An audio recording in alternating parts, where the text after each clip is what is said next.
नमस्कार, घटना चक्र में आपका बहुत बहुत स्वागत है। सबसे पहले आज का एजेंडा। हंगामे के बीच संसद फिर स्थगित। कोयला घोटाले पर प्रधानमंत्री दे सकते हैं बयान। तेलंगाना विरोधी और समर्थक 11 सांसदों के खिलाफ प्रस्ताव पर जबरदस्त बवाल। और 84 कोसी परिक्रमा पर वीएचपी और यूपी सरकार आमने सामने। बड़ा सवाल, क्या उत्तर प्रदेश में हो रही है सियासी ध्रुवीकरण की कोशिश?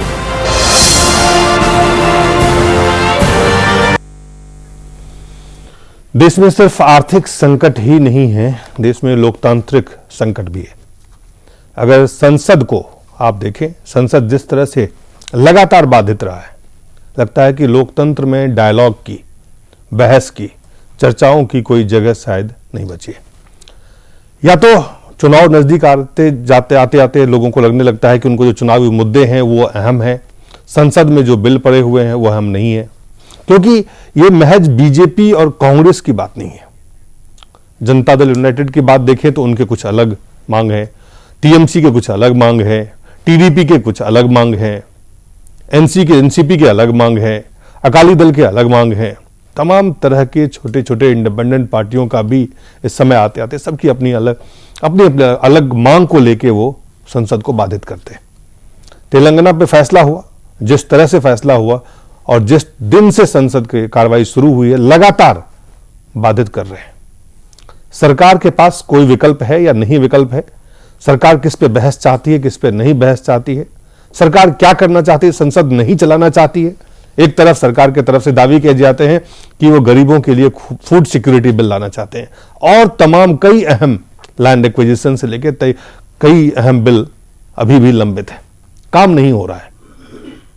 आखिर क्या हो रहा है संसद में? सबसे पहले संसदीय कार्य मंत्री कमलनाथ को आपको हम सुनाते हैं। Prime Minister is not the custodian of the files.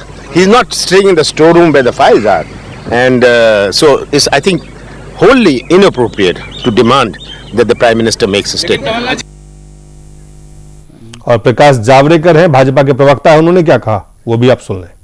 कोल के बारे में मुद्दा एक ही है कि 2004 के बाद की फाइलें गुम हो गई है कि नहीं। बेवजह एनडीए का जमाना, 2004 के पहले की फाइल, इसका कोई मतलब नहीं है, क्योंकि सीबीआई ने बहुत क्लियर किया है कोर्ट के सामने कि उस समय कोई घोटाला नहीं था, क्योंकि सारा कारण नकारने का और स्वीकारने का तय था और इतनी मात्रा में नहीं दिए गए थे। ये जो सारी धांधली हुई है 2006 और 2009 के बीच में है, उसकी फाइल गायब है कि नहीं, ये मुद्दा जब पूछा जा रहा है तब क्यों चुप है? आपने देखा बीजेपी के मुद्दे अलग हैं, कई और दल के। जनता दल यूनाइटेड की अगर बात करें तो वो अधीर रंजन चौधरी जो रेल राज्य मंत्री हैं, कुछ दिन पहले बिहार में जो रेल दुर्घटना हुई, जो कट के लोग मर गए, उसके लिए जो बयान आए उस पर बवाल कर रहे थे जेडीयू के सांसद। टीडीपी के सांसद लगातार तेलंगाना पे बवाल कर रहे हैं। कांग्रेस के जो आंध्र प्रदेश के सदस्य हैं वो लगातार यूनाइटेड आंध्र प्रदेश की बात कर रहे हैं। कई अलग अलग मसले हैं, लेकिन हरिकेश जी आपसे जानना चाहेंगे कि संसद की जो स्थिति है, देश की सियासी जो हालात हैं और जो चुनौतियां हैं देश के सामने, उन तमाम चीजों को देखते हैं तो हम आपको किस तरह संसद या भारत की सियासत जाते हुए नजर आ रही है? देखिए, देश की पूरी स्थिति बहुत ही गंभीर हो गई है। बहुत सारे मामलों में आप देखेंगे जिस तरह की चीज़ें हो रही हैं बड़ी दुर्भाग्यपूर्ण हैं, और इसमें बहुत गंभीरता के साथ इन सब चीज़ों पर, इन सारी बातों पर ठीक से बहस होनी चाहिए पार्लियामेंट के अंदर। और जिसको जो विचार अपना व्यक्त करना हो उसको हंगामा हुल्लड़बाजी की जगह पर अपनी बात कहनी चाहिए, को कहना क्या चाहता है। क्योंकि हर इशू, जो भी इशू इस समय खड़ा हुआ है देश के सामने, वह एक बहुत गंभीर इशू है। आप किसी इशू को उठा लीजिए, जो भी, हम नहीं जानते आपके दिमाग में क्या है, लेकिन हम लोग जो बाहर पार्लियामेंट के मेंबर नहीं हैं इस समय और बाहर से चीज़ों को देख रहे हैं, तो हमें लग रहा है कि एक एक चीज़, एक एक बात जो इस समय पार्लियामेंट में उठ रही है इतनी गंभीर किस्म की है कि उससे देश को बहुत बड़ा नुकसान, या देश के पूरे ढांचे को बहुत बड़ा नुकसान पहुंचने जा रहा है, पूरे लोकतांत्रिक ढांचे को। ऐसा लग रहा है कि पूरा देश एक अराजकता के दौर में प्रवेश करता चला जा रहा है, और उस अराजकता से बचाने के लिए पार्लियामेंट के मेंबर्स को बहुत गंभीरता के साथ सारी इशूज पर डिस्कशन करना चाहिए, अपनी बात कहनी चाहिए, और अगर किसी की भी जवाबदेही है तो उस जवाबदेही को फिक्स करना चाहिए और जवाबदेही लेनी चाहिए। और कोई भी व्यक्ति जो कि संसद को चलने नहीं दे रहा है वो इस समय देश के साथ हम समझते हैं कि अत्याचार कर रहा है। सवाल और देश की जनता क्यों इस तरह की चीजों को बर्दाश्त करे या करेगी, ये मेरी समझ में नहीं आता। लोकतांत्रिक अधिकारों का या जो आज़ादी मिली हुई है या जो हमारे फंडामेंटल राइट्स हैं, क्या इन सबका हमको पूरी तरह से दुरुपयोग ही करने का काम इस समय करना है क्या? ये एक बहुत बड़ा सवाल पैदा हो गया है। सब लोग जिसको जो मन में आ रहा कर रहा है। अच्छा, कहीं पर कोई घटना होती है तो ये भी देखा जा रहा है, संसद के अंदर तो जो हो रहा है आप देख रहे हैं, संसद के बाहर कहीं कोई चीज होती है, कहीं मान लीजिए कहीं अधिकारी गए कुछ या कोई कार्यक्रम वहाँ पर शुरू किया गया, वहाँ की जनता अगर नहीं उसे पसंद करती है तो तत्काल वहाँ पर मारपीट शुरू हो जाती है। आज कहीं पर कुछ हो रहा था, कहीं अतिक्रमण वगैरह हटाने के लिए लोग गए, शायद हरियाणा की घटना है या किसी और स्टेट की, वहाँ पर 10-11 गाड़ियाँ सरकारी सारी जला दी गई। लोग डंडा लाठी सरिया फरिया लेकर के जो कुछ भी हो सकता है निकले, और उसमें कुछ लोग जान बचा के वो जो पार्टी बिहाइंड दिस, इसके पीछे सदस्य नहीं, आप देखिए ना कि पूरा कितना बड़ा अराजकता इस देश में पैदा होती है। अराजकता के पीछे कौन है? अराजकता के पीछे कौन है? उसके पीछे सोच क्या है? कुछ न कुछ शक्तियां उसमें काम कर रही हैं, कुछ राजनीतिक शक्तियां भी उसमें काम करती हैं अपने पॉलिटिकल सियासी फायदे के लिए। वो समझते हैं कि किसी बात पर हम लोगों को अगर खुश कर लेंगे तो हमको यहाँ का वोट मिल जाएगा। राजनीतिक दलों का तो आजकल यही हाल होता चला जा रहा है कि एक बात सही है कि वोट के लिए तो सभी लोग काम कर रहे हैं, लेकिन अगर कोई जनहित को देखते हुए कोई काम कर रहा है, जनहित को ध्यान में रखकर जनहित के लिए अगर कोई काम कर रहा है तो ठीक है, वो काम करे, उसका वोट मिलेगा उसको तो ठीक है। लेकिन कुछ लोग अराजकता को भी समर्थन इसलिए दे रहे हैं कि वो अराजक शक्तियां हमारे साथ आ जाएंगी चुनाव में।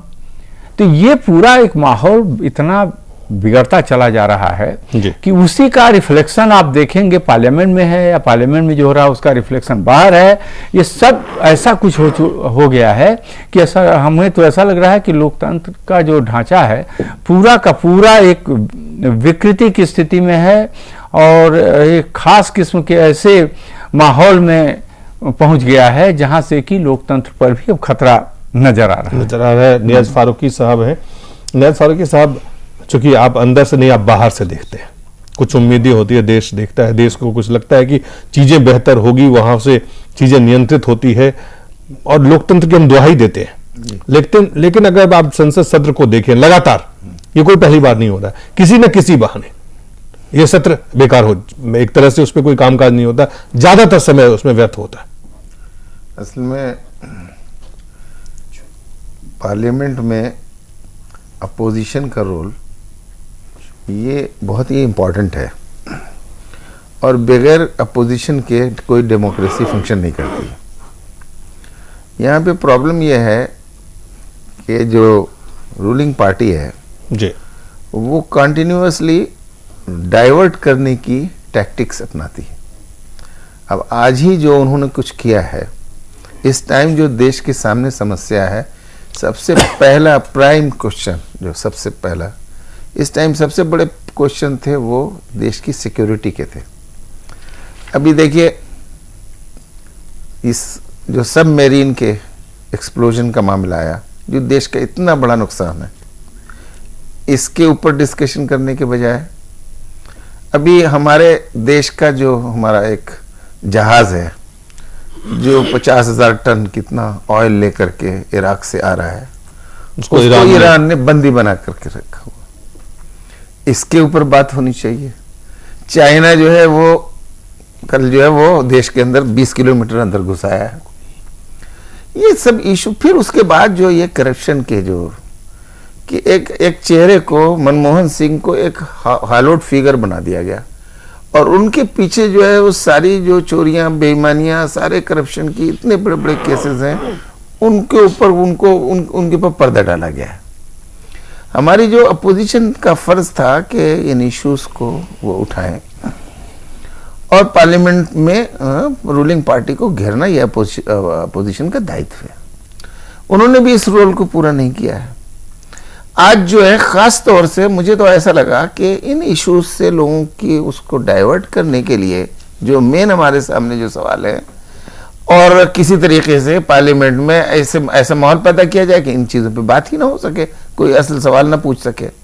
लेकिन अपने आप में जो इशू है प्राइम मिनिस्टर के, जो आपने अभी दिखाया है, प्राइम मिनिस्टर के ऑफिस से फाइल का गायब हो जाना, और वो भी 2G इस कोयल की घोटाले की फाइल, इतना अहम इशू है, उसमें बड़े बड़े कांग्रेस के नेता इन्वॉल्व हैं, और उसका इस तरीके से, और प्राइम मिनिस्टर के अपने ऑफिस से गायब हो जाना। अब उसके ऊपर अगर हमारी अपोजिशन अगर इस पे सवाल उठाती है और प्राइम मिनिस्टर से स्टेटमेंट के लिए मांगती है, तो बिल्कुल ये किसी तरीके से इसको गलत नहीं ठहराया जा सकता। लेकिन इसके बावजूद बेशर्मी की इंतहा है कि वो कहते हैं कि साहब आप प्राइम मिनिस्टर से इसके बारे में स्टेटमेंट नहीं, फाइल प्राइम मिनिस्टर के अंडर में है, प्राइम मिनिस्टर के ऑफिस में है, इतना इंपॉर्टेंट इशू है, कोल का इशू है, तो प्राइम मिनिस्टर स्टेटमेंट नहीं देगा तो क्या सोनिया गांधी स्टेटमेंट देंगी? तो ये बिल्कुल नाजायज बात है। और अब अफसोस ये है कि हमारी अपोजिशन बहुत ही वीक है, और वो रूलिंग पार्टी को जिस तरीके से उनको घेरना चाहिए था जिन इश्यूज पे, उन्होंने वो न उसे घेर पाए हैं, और ना वो डाइवर्जन टेक्निक में जो है वो खुद बह जाते हैं। अब ये इस तरीके से पार्लियामेंट की कार्रवाई रुक जाएगी और जो मेन इश्यूज हैं उनके ऊपर बात नहीं होगी, तो इसमें तो जो रूलिंग पार्टी की जो पॉलिसी है वो उसमें कामयाब हो जाएंगे। तो आपको लगता है कि रूलिंग पार्टी का एक ट्रैप होता है जिसमें विपक्ष जिससे बाहर नहीं निकल पाता है? वो उन्होंने मैनेजर बिठा रखे हैं जिनका काम ही यही है कि जो है अपनी अपोजिशन जो है उसको किस तरीके से डाइल्यूट किया जाए, उसको किस तरह से खत्म, वो डाइवर्ट किया जाए, डाइवर्ट करने की पूरी सोच है पुष्पेंद्र। इस तरह से चल रहा है भारत की संसद। देखिए, भारत की संसद में जो हो रहा है वो हम सब ये मान के चलें कि हमें जो दिखाया जा रहा है कि देश की समस्याओं पे संसद के सांसद जो हैं वो बड़े लड़ रहे हैं, गहन विचार कर रहे हैं, उसकी कमियों को, उसकी खूबसूरतियों को, उसकी अच्छाइयों पे बात हो रही है। हम ये गलतफहमी का हम शिकार हो गए हैं, और इस तरीके से बताया जा रहा है कि सब कुछ इस देश के नेता जो हैं बड़े ईमानदारी से देश चला रहे हैं। जो हमारे बड़े भाई ने भी बात कही है कि लोकतंत्र की आड़ में इस वक्त फरेब, झूठ, मक्कारी, बेहयाई, बेशर्मी की तमाम हदें तोड़ते हुए इस देश के अंदर खुल्लम खुल्ला इस देश को मूर्ख बनाने और इस देश की आंखों में धूल झोंकने का काम हो रहा है। और इस सब का जो सबसे बड़ा फर्क है कि हम बहुत पहले इस देश की जो सत्ताधारी लोग थे, नेता थे, उस पे से विश्वास हमारा बहुत पहले इस देश का हट गया था। इस पूरे 10 साल में मनमोहन के दौर में जो बड़ी बात हुई है कि अगर इस देश के कुछ हिस्सों का और कुछ क्लास का, कुछ वर्ग का, मैं कह सकता हूं कुछ परसेंटेज का अगर थोड़ा बहुत विश्वास था इस देश की व्यवस्था से, वो मनमोहन के जमाने इस देश की व्यवस्था से लोगों का विश्वास हट गया। मनमोहन सिंह के जिस तरीके से उनके ऑफिस से फाइलें चोरी हुई, जिस बेहयाई के साथ हंसता हुआ उनका मंत्री संसद में यह कहता है कि वो फाइलें गायब हो गई, हम इंक्वायरी कर रहे हैं, जिस केस की सीबीआई, सुप्रीम कोर्ट और प्राइम मिनिस्टर जिसमें इन्वॉल्व हो, उसके बाद यह चोरी ऐसे हो गई है जैसे प्राइम मिनिस्टर ऑफिस से किसी के जूते गायब हो गए हो, चप्पल गायब हो गई हो, और चेहरे पे किसी के यह शिकन नहीं है कि इतने बड़े मामले में जिसको पूरा सुप्रीम कोर्ट मॉनिटर कर रहा है, पूरा देश देख रहा है, पूरी तरीके से सीबीआई उसमें इन्वॉल्व है, प्राइम मिनिस्टर की तथाकथित क्रेडिबिलिटी उसमें इन्वॉल्व है, उसके बावजूद भी हम बड़ी आसानी से आते हैं और यह कह के चले जाते हैं कि फाइलें गायब हो गई हैं, अब सीबीआई को 27 अगस्त को कोर्ट में जाना है। उसने पहले ही कह दिया है कि जो फाइलें उसे चाहिए थी वो उसे मिल नहीं रही है, लिहाजा बात खत्म। फाइलें कैसे मिलेंगी इसका कोई कहीं दूर दूर तक कुछ नहीं हो रहा। एक बेसिक सी बात है दिलीप भाई कि अगर आपके घर में चोरी हो और यह शक हो कि चोरी करने वाला आपके घर का नौकर है, तो पुलिस आती है, सबसे पहले उस पूरे इलाके को, आपके घर को, उसकी छानबीन करती है, उसकी रेड करती है और उस सारी चीजों को जब्त कर लेती है, और उसके बाद जिन जिन लोगों पे शक होता है उसको गिरफ्तार करती है। आप 2 नियम देखिए कि प्रधानमंत्री के ऑफिस से फाइलें चोरी हुई है, प्रधानमंत्री के ऑफिस से रिलेटेड उस कोल मिनिस्ट्री का मंत्री कोर्ट में, पार्लियामेंट में खड़े होकर कह रहा है, सीबीआई कह रही है फाइलें गायब हो गई हैं, पुलिस को पता नहीं है। आखिर इतने पिछले 48 या 72 घंटे से जब से यह खबर बताई गई है, इस पूरे विभाग का, चाहे प्रधानमंत्री निवास हो, चाहे कोल मंत्री हो, किसी के खिलाफ एफआईआर, कोई रेड, कहीं कोई किसी चीज को जब्त करने की बात नहीं हो रही है। यह कह रहे हैं कि वो फाइल अगर मिलेगी फिर उसके बाद देखेंगे। यह उल्टा नियम है। आम आदमी के लिए नियम यह है कि वो गिरफ्तार होता है, उस पर रेड होती है, उसके तमाम रिश्तेदारों के घर पर छापे होते हैं कि चीजें कहीं वहां ना छुपाई हो। लेकिन प्रधानमंत्री निवास से अगर फाइल गायब हो जाएगी तो प्रधानमंत्री का जो मंत्री है वो केंद्र में आके कह देगा संसद में कि फाइलें गायब हो गई हैं, हमें मिल नहीं रही है। इसके आगे कहीं कोई रास्ता नजर नहीं आ रहा। सुप्रीम कोर्ट भी कल ये कहेगी कि जब फाइल ही नहीं है तो वो कैसे आगे बढ़ेगी। इससे मुझे लगता है कि इस देश के जो इंस्टीट्यूशन है, जिस पे थोड़ा बहुत भी देश के लोगों को भरोसा है, उसको किस तरीके से खंडित किया जाए, ये सत्ता और व्यवस्था के लोग बैठे हुए बड़ी खुल्लम खुल्ला कर रहे हैं। सवाल है कि विपक्ष, हरिकेश जी, विपक्ष की जो भूमिका की बात कर रहे थे, आप चर्चा करवाना चाहते हैं लेकिन सरकार चर्चा नहीं करवाना चाहती है। बीजेपी कहती है प्रधानमंत्री आके जवाब दे, वो कहते हैं प्रधानमंत्री जवाब नहीं देंगे। प्रधानमंत्री को जवाब तो मैं समझता हूं उसमें उनका उस समय विभाग के मंत्री थे, कुछ आकर के कहना तो चाहिए। और वो एक पक्ष जवाब दें, लेकिन विपक्ष जिस तरह से घेर रही है हंगामे के बीच, नहीं, उसमें एक खास तरीके से उस पर बहस की बात शायद आज आ गई है जी, उसमें प्रधानमंत्री की प्रधानमंत्री आई है, तो उस पर, अब इस पर तो फिर विपक्ष, वो तो एक मामला है, तेलंगाना है, बोडोलैंड है, वो अलग बात है। अभी एक चीज जो आप डिस्कस कर, मैंने आपसे कहा ना कि इतने तरह के इशूज हैं कि सभी बहुत गंभीर है, सब पर बहस होनी चाहिए। बहस होने ही कहाँ पा रही है, चाहे जिसकी भी जिम्मेदारी हो, जो भी दोषी है, मैं उसको ये नहीं कहने वाला हूं कि वो दोषी नहीं है। कौन इस तरह से ये संसद को बाधित आखिर कौन कर रहा है? नहीं, जैसे मान लीजिए कि अगर आज कोयले वाली बात पर बहस की बात तय हो गई थी तो होनी चाहिए थी बहस, क्यों नहीं हुई?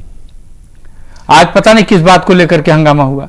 तो हर बात के लिए आज आपने एक प्रस्ताव लाया कि ये जो 11 सांसद है उनको उनको जो है सस्पेंड कर, ये भी लगातार ये अगर करेंगे तो कोई भी लाना चाहिए प्रस्ताव, ये कोई गलत काम नहीं हुआ। अगर वो आप देख रहे हैं कि विपक्ष नेता उनको, सवाल है ना कि तेलंगाना और आंध्रा का जो डिवीजन की बात आई है, इस पर भी तो बहस होनी चाहिए पार्लियामेंट में, क्यों नहीं हो रही बहस? तो कौन, मैं तो ऐसा समझता हूँ कि देखिए, ये सिर्फ यही नहीं कि ये डाइवर्ट कर रहे हैं, बल्कि ये ब्लैकमेल कर रहे हैं और इन्होंने अपोजिशन को डिमोरलाइज कर रखा है। नहीं बिल्कुल, ये बात मैं नहीं एग्री करता। अपोजिशन को अपनी जिम्मेदारी नहीं मानेंगे। मैं तो कह रहा हूं कि प्राइम मिनिस्टर हर एक के खिलाफ उन्होंने सीबीआई इंक्वायरी करके उनके ऊपर रेड करके ऐसा डरा रखा है ना, ये और वो जो है, जो अपोजिशन को जो रोल प्ले करना चाहिए वो अपोजिशन, आप हमें इसका जवाब जी बिल्कुल बिल्कुल। अगर आप मान लीजिए कोई आपने गलत काम किया, किसी या मैंने गलत काम किया, तो हमारी जांच होनी चाहिए, नहीं होनी चाहिए? अगर हो रही है तो इसमें आप क्यों कहेंगे कि सरकार ब्लैकमेल कर रही है, कुछ कर रही है? मामला अगर अदालत में नहीं, आप गलत काम किए ही क्यों? मेरा ये कहना है कि बीजेपी क्यों, हाँ, तो इस फाइल के मुद्दे के ऊपर बीजेपी को, मुलायम सिंह को क्या हो गया? नहीं सुनिए, मायावती को क्या हो गया? इशूज को गट मत कीजिए। जब से आपने एक सवाल उठाया किसी भी व्यक्ति के खिलाफ, अगर मान लीजिए चारा घोटाले में लालू यादव का नाम आया, तो क्या कांग्रेस पार्टी उसको ये उसका केस तो आज से नहीं, कम से कम 10-15 साल से चल रहा है। कितनी सरकारें आई है, उठ गई। इन लोगों ने मिल करके जिस तरीके से इस तरह की बातें पॉलिटिशियन कोशिश कर रहे हैं। हरिकेश भाई देखिए, पार्टी वाइज एक दूसरे को बचाने की कोशिश हम ये नहीं करते। अगर कांग्रेस कोई चीज गलत कर रही है तो ठीक है, हम मानने के तैयार भी गलत कर रही है, तो ठीक है, कर रही है तो उसको कहिए, लेकिन ये कि ये लोग गलत किए हैं क्यों नहीं, इनको हम तो ये कह रहे हैं कि करप्शन के मुद्दे के ऊपर ये सारे इकट्ठे हैं। अभी ये जो आप कह रहे हैं कि तमाम, नहीं वो बात नहीं है। देखिए, जैसे मान लीजिए चाहे जिसके भी बारे में आप सोच रहे हो, अगर कोई केस चल रहा है, कोई इंक्वायरी हो रही है, तो कुछ गड़बड़ हुआ होगा। तो अब सवाल है कि जो बात कह रहे हैं नियाज फारूकी साहब की सिर्फ डाइवर्ट करने की बात नहीं है, बल्कि कहीं न कहीं इस तरह से पूरी व्यवस्था में जिसको लोगों को नियंत्रण हर जगह है, मैं कह तो रहा हूं आपसे, लेकिन आपको एक इशू तो उठाइए, एक इशू पर पहले बात करिए। जैसे कोई चीज आप बताइए कि ये चीज हुआ, हम बता रहे हैं, हम अपनी राय देते हैं, आप कोई इशू पर बात करिए। जैसे इन्होंने कहा कि लोगों के खिलाफ केस कर करके डराया गया है, ऐसा नहीं है। लोगों ने ऐसे काम किए हैं, इतने सारे केसेस हैं और अब उन सबको करके ठिकाने लगाया जा रहा है।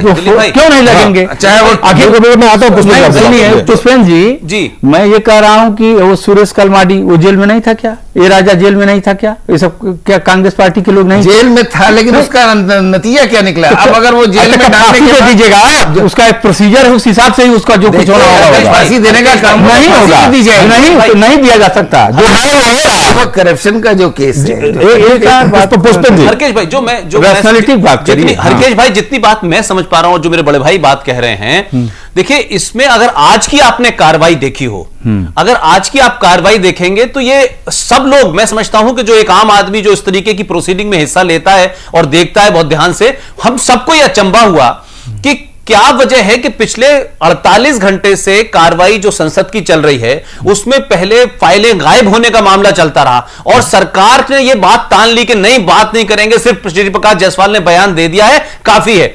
और आज जब सरकार ने यह कहा कि प्रधानमंत्री आएंगे और इंटरवीन करेंगे, और जब यह बात सुषमा स्वराज ने खड़े होकर कहा कि वो इंटरवीन करें, हम सदन चलने देंगे, आप यकीन माने कि उस वक्त की प्रोसीडिंग देखें, मैं समझता हूं दिलीप भाई पार्लियामेंट में मौजूद थे, जैसे ही यह मुद्दा सॉल्व होकर सुषमा स्वराज बैठी ही नहीं थी कुर्सी पे कि कमलनाथ ने उस शोर शराबे में 11 सांसदों के सस्पेंशन का प्रस्ताव रखा, और उसके बाद तो बीजेपी को क्या छोड़ दीजिए, तमाम पूरा विपक्ष जो थे वो खड़ा हो गया और संसद नहीं चली। मेरा यहां हल्का सा छोटी सी इतनी सी बात, लोकसभा अध्यक्ष का माइक छीनने की कोशिश, वही मैं कह रहा हूं, ये बड़ी शर्मिंदगी होती है दिलीप भाई। वो अराजकता उस वक्त तक नहीं थी जब बात सीबीआई की फाइल मिस होने की हो रही थी। जैसे ही ये 11 सांसदों के सस्पेंशन की बात का प्रस्ताव किया गया, मैं सिर्फ इतनी बात हरिकेश जी आपसे कहना चाहता हूं कि इस वक्त कांग्रेस पार्टी का सबसे फेवरेट, जिसके लिए पूरी जी जान कांग्रेस पार्टी ने सोनिया गांधी से लेकर सबने लगा रखी है कि फूड सिक्योरिटी बिल आ जाए, और हम सब मान रहे थे कि आज की बहस के बाद प्रधानमंत्री अगर इंटरवीन के लिए तैयार हो जाएंगे तो यह बात आगे आसानी से हो जाएगी स्मूथ। लेकिन क्या वजह थी,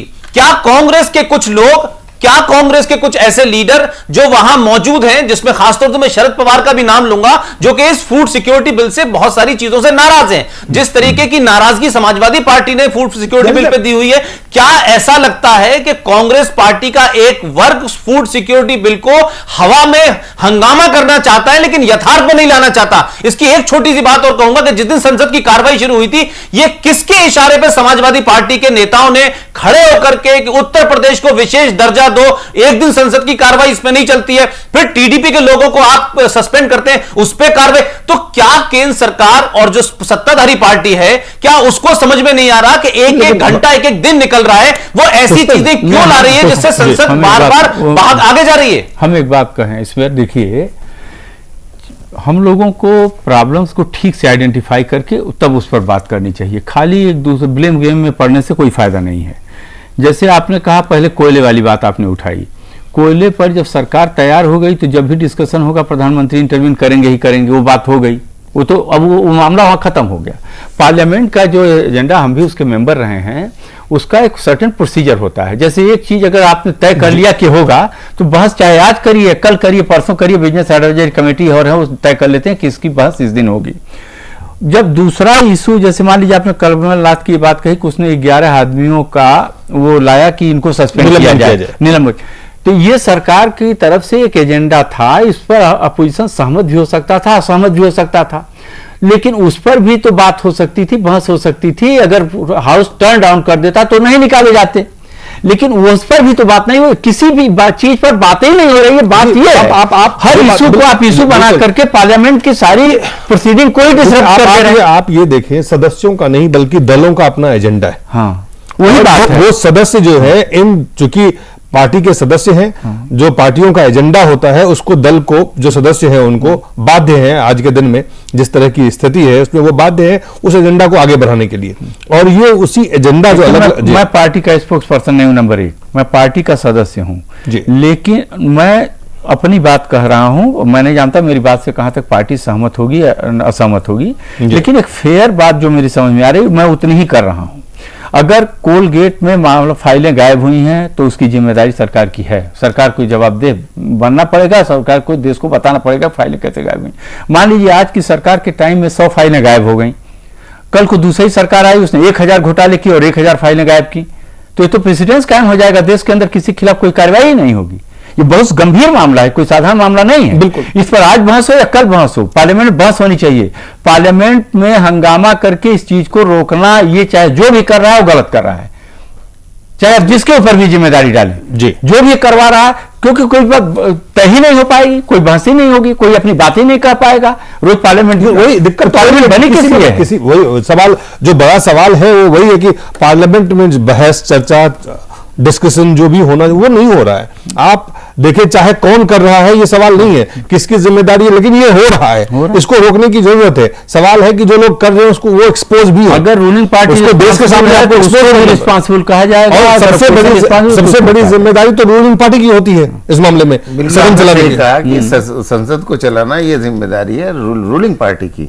अपोजिशन का तो काम ही है ऑब्जेक्शन उठाना। नहीं, वो रचनात्मक अपोजिशन करना चाहिए। ये रचनात्मक, सबसे ज्यादा रचनात्मक वही बात मैं कह रहा हूं कि सिर्फ इसमें बीजेपी नहीं है हरिकेश भाई, Samajwadi party, BSP, TMC, CPI, सब वीरेंद्र जी आप हमारी बात को समझिए। मैं आपसे कह रहा हूं हर आदमी का, हर पार्टी का एजेंडा इस समय केवल जनता के एक वर्ग को प्रभावित करके वोट लेने के अलावा कुछ रह ही नहीं गया है। यही वजह है कि कोई काम ठीक से हो नहीं रहा है। वोट बेशक लीजिए, उनको खुश भी कीजिए, लेकिन एक सिस्टमेटिक तरीके से तो करिए, चाहे वो कांग्रेस हो, चाहे सपा हो, चाहे भाजपा हो, चाहे बसपा हो, चाहे जो मनो पार्टी हो। लेकिन बात ये अपना काम तो ठीक से कोई करे, कोई नहीं करना चाहता। ये क्यों ऐसा हो रहा है? नया साहब जो प्राइम मिनिस्टर हैं जी, और इनकी जो कुछ कमजोरियां सामने आ रही हैं, ये देश को चलाने में पूरी तरह नाकाम है। और जहां पे इन्होंने सारी जितने भी, चाहे हमारी पार्लियामेंट हो, चाहे सबसे बड़ी, मुझे तो सबसे बड़ा क्वेश्चन है देश की सिक्योरिटी का, ये जहां पे देश को लाके इन्होंने खड़ा कर दिया है, ऐसे में ऐसी क्या वजह है कि सब उनको बचाने में लगे हुए हैं? इसमें कोई षड्यंत्र है बहुत बड़ा।